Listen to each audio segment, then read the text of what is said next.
할렐루야. 예, 지금 날씨가 많이 추워졌는데 여러분들 잘 보온하시고 또 감기 걸리지 않게 잘 몸을 잘 챙기시기를 바랍니다. 자, 제가 퀴즈를 하나 내겠습니다. 제가 어떤 사람이 한 말인데 이 사람이 누군지 맞추면 이따가 저와 악수할 수 있는 기회를 한번 드리도록 하겠습니다. 자, 어떤 사람이 이런 말을 했는데 누가 했을까요?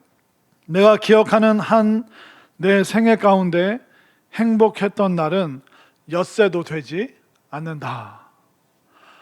이 누굴까요? 성은 나시고 옛날 그 전과에 보면 말을 타고 이렇게 저요 하고 손 들고 말했어야 되는데 제가 말했으니까 제가 맞춘 걸로 하겠습니다. 나폴레옹이 그 군인으로 시작했다가 결국은 마침내 그가 권력, 프랑스의 왕이 됩니다. 근데 왕이 되고 나서 인생의 그 마지막을 향해서 가면서 나폴레옹이 그렇게 말했습니다. 내가 기억하는 내 평생 동안 즐거운 때는 일주일도 안 된다는 겁니다. 한 6일 정도, 내 기억으로는 6일 정도밖에 행복했던 날이 없는 것 같다. 그렇게 말했습니다. 저희들은 그런 말 들으면 너무 약이 오르죠. 우리는 거대한 땅을 다스려 본 적도 없고 우리 신분이 왕이나 황제가 돼 본 적도 없는데 누릴 것 다 누린 사람이 이렇게 말하니까 너무 얄미울 때가 참 많이 있습니다. 그런데 그렇게 프랑스와 유럽 전역을 호령했던 나폴레옹이 또 이런 말도 했습니다. 한번 잘 들어보세요. 사람은 소유나 권세에 비례해서 행복한 게 아니다. 나도 황제보다 평민으로 사는 게 더 행복했을지 모른다. 하루 벌어 하루 사는 노동자도 나름대로 행복이 있을 것이다. 나는 매일 진수성찬을 먹다 보니까 맛있는 음식을 보아도 흥미가 없다.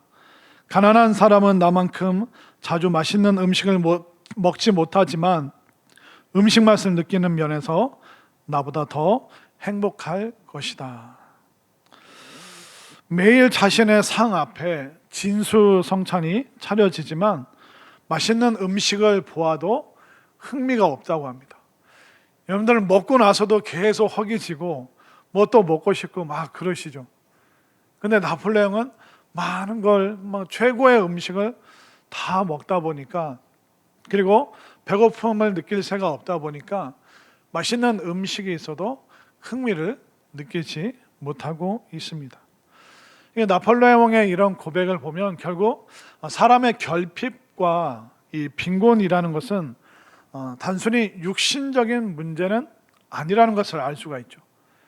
그러니까 황제가 되고 권력을 갖고 사람들이 내 앞에서 벌벌 떨고 내 눈치 보고 내 한마디면 이리저리 막 움직이고, 그러니까 내가 원하는 대로 모든 것을 다 할 수 있으면 행복할 거라고 생각하는데 나폴레옹은 평생 동안 6일 정도밖에 기억나지 않는다. 나에게 행복한 날은 별로 없었고 진수성찬을 봐도 아무런 입맛이 돌지 않는다라고 말하고 있습니다. 결국 사람이란 그렇게 단순한 존재가 아니라는 겁니다. 육체의 필요를 채우고 또 육신적인 성공과 업적을 성취해내도 그것만으로 인간이 모든 것을 이루었다, 나는 더 이상 여한이 없다, 나는 진짜 행복하다라고 말할 수 없는 굉장히 복잡한 존재가 바로 사람이라는 것입니다. 그래서 사람에게 있어서 이 빈곤, 결핍, 이게 없어지면 되겠다 하는데 단순히 이 인생의 빈곤과 결핍이라는 것은 굉장히 폭넓고 굉장히 거대한 이야기라는 것을 우리가 좀 이해를 해야 됩니다. 자, 그러면 오늘날 이 지구상의 빈곤의 원인이 뭘까요? 못 먹는 사람, 못 사는 사람, 힘들게 사는 사람. 이 빈곤의 원인은 결국 에덴 동산에서부터 시작했습니다. 인간의 죄로 말미암아 어떻게 됐습니까? 아담과 하와가 에덴 동산에서 쫓겨났습니다. 그 말은 뭐냐면 인간과 하나님 사이가 멀어지게 되었고 또 하나님과 단절되었죠. 그러니까 모든 풍요의 근원이신 하나님과 단절되니까 풍요의 반대는 빈곤과 결핍. 결국 죄로 인하여 이 땅에는 빈곤과 결핍과 고통이 들어왔습니다. 그래서 우리는 단순히 빈곤의 문제가 먹는 거, 돈의 문제, 그걸로만 생각해서는 안 됩니다. 인간은 바로 육체와 바로 영적인 존재로 만들어져 있기 때문에 내 몸이 쓸 수 있는 돈만 충분히 있으면 돼. 내가 배불리 먹을 수 있는 음식만 있으면 돼. 그걸로 우리의 빈곤과 결핍의 문제가 해결안 받을 수는 없다는 것입니다. 반쪽짜리일 뿐인 것이죠. 그 이유를 한번 볼까요? 사람이 얼마나 복잡한 존재인지. 창세기 2장 7절 말씀 화면으로 읽겠습니다.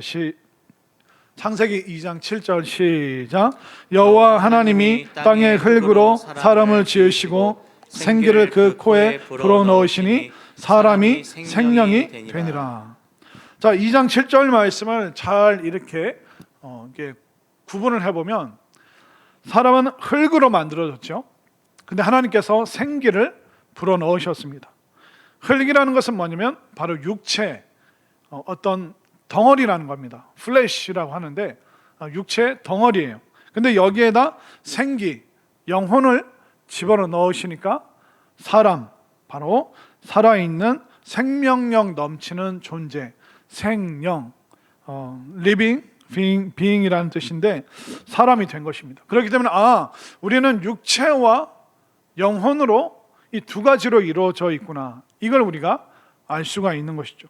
그래서 우리가 하나님과 단절되었을 때는 무슨 문제가 생깁니까? 바로 육체의 빈곤과 영적인 영혼의 빈곤, 이 두 가지 문제를 이미 우리는 태어나면서부터 이 땅에 존재하면서부터 이 두 개의 빈곤을 갖고 살아가는 거예요. 하나님과 단절되어 있기 때문에. 그러면 육체적인 빈곤을 한번 먼저 생각해 보십시오. 우리가 눈에 당장 보이고 또 우리가 한 끼, 두 끼 안 먹으면 배가 고프기 때문에 이 육체적인 빈곤은 우리가 금방 알아차립니다. 또 우리가 금방 느낄 수가 있죠. 지구상에 약 70억 넘는 사람이 사는데 그 중에 무려 8억 5천 명 그들이 기아에 허덕이고 있습니다. 그리고 해마다 약 500만 명 이상의 아이들이 굶주림으로 죽어가고 있습니다. 그렇기 때문에 아담과 하와의 범죄 이후로 이 육체적인 빈곤, 결핍, 굶주림, 이건 이 지구상에 계속 존재하고 있습니다. 그러니까 우리가 언뜻 생각하기에 이 빈곤은 아프리카나 북한의 문제라고 생각하죠. 근데 그렇지가 않습니다. 우리 대한민국도 전 국민의 약 15% 정도인 700만 명 정도가 빈곤층에 놓여 있습니다. 그러니까 끼니에 대해서 걱정하는 사람들이 여전히 대한민국의 15%의 인구가 그런 고민을 하면서 살아가고 있습니다.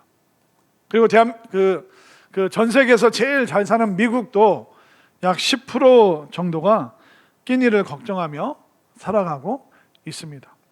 그러니까 이 지역의 문제가 아니라, 나라의 문제가 아니라 이 빈곤은 모든 인류가 다 가까이서 겪고 있고 또 인간의 어떤 존재의 모습이 이미 빈곤과 결핍 가운데 놓여 있는 것이죠. 그러면 우리가 과거보다는 잘 먹고 잘 살잖아요. 여러분들 배를 한번 만져보세요. 우리가 60년대, 70년대 어땠습니까? 학교 가서 도시락 안 싸갖고 온 애들은 어디 갔습니까? 학교 운동장에 식수대라고 하나요? 여러분들은 좋은 데 살아서 그런 데 모르시는구나. 그냥 진짜 밥을 안 싸온 애들은 그냥 가서 운동장 가서 물 틀어서 그 고픈 배를 물로 채우는 그런 친구들이 있었습니다. 그리고 저도 90년대 초반에 대학을 들어갔는데 진짜 신학교를 갔는데 끼니를 걱정하는 친구들, 후배들이 있었습니다. 그래서 이제 식권 가서 사서 이렇게 나눠주고 했던 기억이 있습니다. 그때 뭐 점심 한 끼가 기숙사 뭐 한 1,000원이었나? 근데 그거 사 먹는 것도 고민을 해야 되는 그런 친구들이 있었습니다. 근데 과거보다는 확실히 우리가 잘 먹고 잘 살고 있습니다. 그러니까 절대적인 배고픔으로부터는 벗어났죠. 근데 오늘날 문제는 뭡니까? 상대적인 빈곤이죠. 내가 과거보다는, 내 어렸을 때보다는 잘 먹고 잘 사는데 지금 내 주변에 나보다 더 허요식하는 사람들이 많이 있다 보니까 그들에 비해서 나는 너무 못 사는 것 같아. 그러니까 대한민국의 문제는 절대적인 빈곤이 아니라 상대적인 빈곤의 문제에 놓여 있습니다. 저도 어렸을 때 여러분들 그런 사탕 아세요? 눈깔 사탕이라고. 이게 막 이게 단단하고 이게 막 하루 종일 이게 녹여도 사라지지 않는. 그래서 이제 눈깔 사탕 먹다가 형 안 보는 데서 이렇게 어디 숨겨놔요. 내일 또. 이런 말하면 제가 너무 구차해 보이는데 어쩔 수가 없어요. 그런 시절이 있었어요. 제가 워낙 가난한 동네에 살아가지고. 그리고 뭐 그때 그 당시에 뭐 건빵 한 봉지 있으면 그 천천히 진짜 왜 이렇게 천천히 녹여 먹었죠? 눈가장 같은 거 천천히 먹고 건빵도 천천히 녹여 먹고. 여러분들 그런 거 안 먹어본 것처럼 시침이 뚝 떼고 잘 살았던 것처럼 이렇게 앉아 계시는데, 그냥 눈깔 사탕 하나만 있어도, 건빵 한 봉지만 있어도 너무 행복했습니다. 그런데 여러분들 사탕이나 건빵 나눠 드리면 그거 드실 거예요? 그거 먹을 사람들 별로 없을 겁니다. 목사님, 저는 오레오가 좋아요. 목사님, 저는 뭐 달콤한 게 좋아요. 아마 건빵이나 그런 거 말고 다른 거 더 달라고 여러분들은 뗐을지도 모릅니다. 목사님, 겨울에는 붕어빵이죠. 누가 요즘에 이런 거 먹습니까? 아마 저를 타박하는 사람들도 있을 겁니다. 그렇기 때문에 우리가 과거보다는 훨씬 잘 먹고 잘 살아요. 근데 나보다 더 대단한 사람들이 훨씬 많이 있으니까 그 상대적 박탈감, 그 상대적 빈곤을 느끼면서, 저도 서울 가다 보면 우와, 야, 신기하다. 저런 데 누가 살까? 그런 건물들, 그런 빌딩들 볼 때가 참 많이 있습니다. 그렇기 때문에 사람은, 인간의 욕망이라는 것은 채우면 만족을 느낄까요? 채워도 만족을 못 느낄까요? 채워도 만족을 못 느낍니다. 여성분들 이따 집에 가서 여러분들 옷장을 열어보십시오. 입을 게 있나 없나? 그 걸려있는 거 여러분들 몇 번 입으셨습니까? 그렇기 때문에 신랑들 닥달하지 마시고 빨리 회개하고 작년에 샀던 옷을 빨리 꺼내서 입으시길 바랍니다. 그러니까 인간의 욕망, 육체적인 욕망이라는 것은 한도 끝도 없어요. 그래서 인간의 그 속성은 만족을 모른다, 감사를 모르는 존재다, 그렇게밖에는 말할 수밖에 없습니다. 이처럼 우리는 육체와 영혼으로 이루어져 있기 때문에 이 육체적인 빈곤, 절대적인 빈곤, 이 상대적인 빈곤을 늘 느끼게 되죠. 그래도 영적인 빈곤, 이거는 눈에 보이지 않기 때문에 이걸 금방 캐치해내고, 내가 지금 영적으로 탈진했다, 내가 영적으로 지금 무기력하다, 내가 영적으로 공허하다, 이걸 느끼는 사람들은 의외로 많지가 않습니다. 왜냐하면 육체적인 건 즉각적이고 영적인 것은 정말 믿음의 눈이 열려야지만 그 영적인 빈곤에 대해서 깨닫고 느끼기 때문입니다. 솔로몬이 그런 얘기를 했습니다. 솔로몬이 모든 걸 다 누려본 사람이죠. 전도서 1장 8절 말씀 시작. 모든 만물이 피곤하다는 것을 사람이 말로 다 할 수는 없나니 눈은 보아도 족함이 없고 귀는 들어도 가득 차지 아니하도다. 그러니까 솔로몬이 얼마나 대단한 사람입니까? 가장 지혜롭고 그리고 가장 부유했고 가장 유명했던 사람이 솔로몬이었어요. 그러나 눈으로 봐도 더 이상 만족함이 없고 귀로 아무리 좋은 얘기를 들어도 성에 차지를 않는 겁니다. 그러니까 솔로몬은 육체적인 것 다 채워봤지만 영혼의 그 결핍의 문제 때문에 아무리 눈으로 귀로 육체적으로 채워도 본인의 영혼의 이 갈급함에 대해서 그는 너무나도 잘 알고 있었습니다. 왜냐하면 그는 처음에는 하나님께 성전을 지어드리면서 하나님의 사랑을 받는 존재였습니다. 그러나 아내와 후궁을 300명, 700명, 무려 1000명이 넘는 그 여인들을 데리고 살다 보니까 그 여인들의 우상 숭배 그 습관이 솔로몬에게 들어오고, 또 인생의 후반부는 솔로몬이 굉장히 방탕한 삶을 살았습니다. 그러니까 모든 것을 누려봤지만 방탕한, 하나님이 계셨다가 안 계신 그 영혼의 공허함 때문에 육체를 아무리 채워도 채워지지 않는 영적인 그 빈곤에 대해서 그는 너무나도 잘 알고 있었던 것이죠. 결국 인간은 아무리 채워도 만족을 느끼지를 못합니다. 그리고 영적인 빈곤까지, 이걸 깨닫기까지 굉장히 오랜 시간이 걸립니다. 왜 그럴까요? 왜 사람은 결핍에서 벗어나도 여전히 만족하지 못할까요? 그것은 바로 그 한계 효용의 법칙이라는 게 있습니다. 우리가 계속 그걸 늘려간다고 해서 만족이 있는 것은 아닙니다. 우리에게 만족 주는 어떤 효과가 있는 단계는 굉장히 짧고 앞부분에서만 우리가 만족을 느끼고, 똑같은 자극이 오면 더 이상 우리가 만족을 느끼지 않는 존재입니다. 예를 들어 여러분들이 너무 배가 고파서 이제 빵이랑 커피를 탁 주문해 놓고, 너무 배고플 때 빵을 무슨 빵 먹을까요? 튀김소보로 먹을까요? 아니면 보문산 메아리빵 먹을까요? 그것도 아니면 단팥빵을 좋아하십니까? 아니면 크림빵을 좋아하세요? 벌써 지금 여러분들 군침이 싹 돌죠. 너무 배고플 때 빵 한 개, 두 개, 얼마나 맛있습니까? 근데 빵을 5개, 6개, 똑같은 크림빵을 7개 먹어보십시오. 기쁠까요? 지겨울까요? 지겹다, 질리다, 물리다. 이게 한계의 효용의 법칙이에요. 인간의 육체는 그렇게 만들어진 거예요. 한 개, 2개는 너무 맛있지만 그 한계를 넘어가고 나서부터는 더 이상 우리에게 만족감을 주지 못합니다. 그래서 우리는 금방 질려버리게 되는 것이죠. 그러니까 하나님과 단절된 인생은 바로 이렇다는 겁니다. 죄로 인하여 하나님 그 풍성하신 그 하나님으로부터 단절됐을 때 우리는 육체의 결핍을 느끼고, 또 우리는 모르는 사이에 우리 영적인 결핍을 느낄 수밖에 없습니다. 우리의 영혼은 하나님만으로, 하나님의 말씀만으로 채울 수 있는데 이걸 안 채우고 육체만 계속 채우고, 돈으로만, 먹는 것으로만, 보고 듣는 것으로만, 그걸 아무리 채워도 마음에 만족함이 없고 즐거움이 없고 아무리 누려도 공허한 삶이 될 수밖에 없는 것이죠.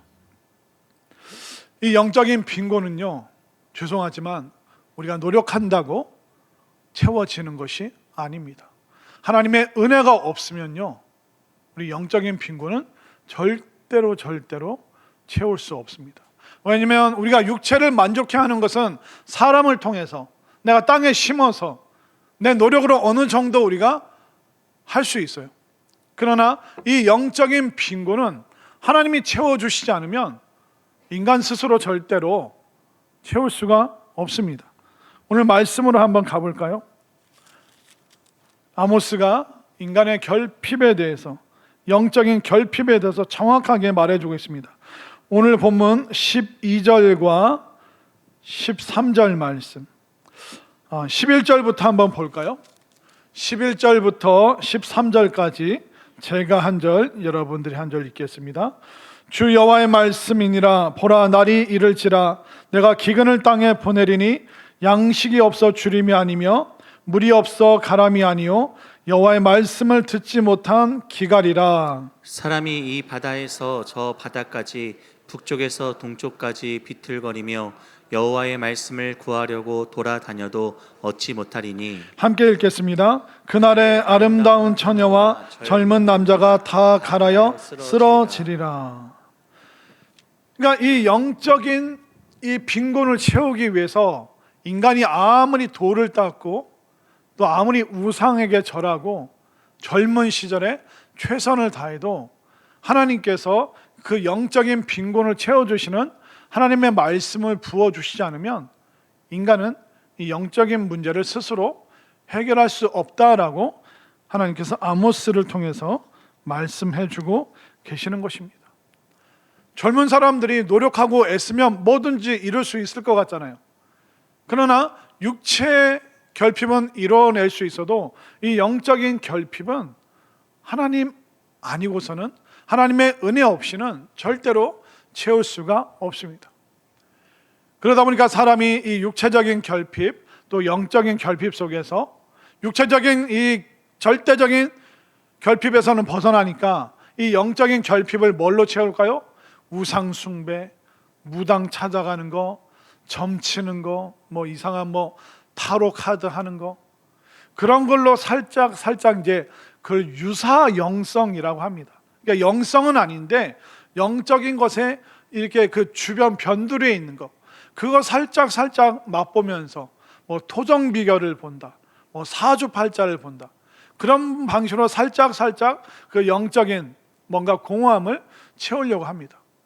그러나 그들은 결국 심판에 놓일 수밖에 없죠. 하나님으로 채워야 되는데 다른 더러운 것으로 채우기 때문에 결국 멸망밖에 없는 것입니다. 안타깝죠. 그 현상이 14절 말씀입니다.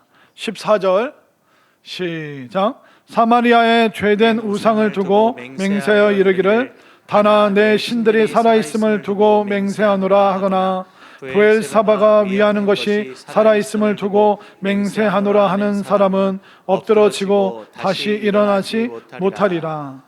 그러니까 단과 브엘세바에 금송아지 우상을 갖다 놓고 거기에 넙죽 절하면서, 그러니까 하나님의 말씀을 아무리 구해도 하나님의 말씀이 임하지 않고, 하나님께서 더 이상 선지자를 보내주시지 않고, 하나님의 메시지가 없으니까 결국 금송아지한테 가서 절하는 그런 결과를 가져오게 되는 것입니다. 결국 인간이라는 존재는 육체와 영혼으로 이루어져 있습니다. 육체의 결핍은 어떻게 해서든 우리가 채울 수 있어요. 그러나 이 육체적인 만족도 영원하지가 않습니다. 아무리 채워도 더 새 거, 더 좋은 거, 더 짜릿한 거, 더 자극적인 거. 솔로몬이랑 똑같아요. 우리가 솔로몬보다 우리가 더 화려한 시대를 살고 있겠죠. 그러나 아무리 눈으로 보아도, 아무리 귀로 들어도, 아무리 좋은 거 보고 좋은 데 가고 좋은 거 먹고 좋은 거 들어도 인간의 본성상 인간의 육체를 만족시킬 수 있는 것은 절대로 없다는 것입니다. 그러다 보니까 우리는 조금 더 육체적인 걸 채우면, 이 육체의 자극을 조금 더 받으면 계속 우리는 여기에 허덕거리게 되는 것이죠. 그러니까 우리는 영적 세계로 전혀 나아가지 못하고, 그런데 이 육체적인 이 빈곤을 해결하고 영적인 이 빈곤을 또 해결하기 위해서 하나님을 찾아가는 것이 아니라 엉뚱한 존재를 찾아가다 보니까 그들이 결국 육체적으로도 영적으로도 아무 약속이 없는 허무한 인생을 피곤하게 살아가게 되는 것입니다. 어떻게 해야 될까요? 오늘 아모스는 우리에게 알려주고 있습니다. 우리의 결핍의 문제를 해결할 수 있는 방법이 무엇인가? 우리가 하나님께 다시 돌아갈 수 있는 방법이 무엇인가? 우리에게 정확하게 알려주고 있습니다. 아모스는 말하고 있습니다. 힘없는 자를 잘 보살펴 주는 것이 하나님께 돌아가는 길이다. 영적인 결핍을 해결하는 방법이다. 오늘 본문 4절부터 한번 볼까요? 4절부터 7절 말씀까지 제가 한 절, 여러분들이 한 절. 가난한 자를 삼키며 땅에 힘없는 자를 망하게 하려는 자들아, 이 말을 들으라. 너희가 이르기를 월삭이 언제 지나서 우리가 곡식을 팔며 안식일이 언제 지나서 우리가 밀을 내게 할고 에바를 작게 하고 세계를 크게 하여 거짓 저울로 속이며 은으로 힘없는 자를 사며 신 한 켤레로 가난한 자를 사며 찌꺼기 밀을 팔자 하는도다. 여호와께서 야곱의 영광을 두고 맹세하시되 내가 그들의 모든 행위를 절대로 잊지 아니하리라 하셨나니. 구약 성경에 보면 이스라엘 백성들이 심판받은 이유 세 가지가 있습니다. 첫 번째는 하나님의 율법, 하나님의 말씀을 버렸기 때문에, 두 번째는 우상 숭배했기 때문에, 세 번째는 사회적 정의를 실현하지 않았기 때문에. 우리는 보통 그냥 영적인 것만, 믿음 생활만 잘하면 되지? 아니요. 하나님께서는 우리가 사회에서도 의인으로, 믿음의 사람으로 신실하게 잘 살아가라고 말씀하고 계십니다. 4절 말씀 다시 한번 보십시오. 이스라엘 사람들이 무정하고 무자비했습니다. 가난한 자를 삼키며 땅에 힘없는 자를 망하게 하려는 자들아. 가난한 사람들 멸시하죠. 오늘날 성공 지상주의잖아요. 성공한 사람들은 막 우러러보고, 성공하지 못한 사람들은 루저라고 그러고, 못난 사람들, 노력을 안 하는 사람들, 그렇게만 평가를 해버립니다. 그러니까 가난하고 힘없는 사람을 함부로 대해도 된다고 생각을 하는 것입니다.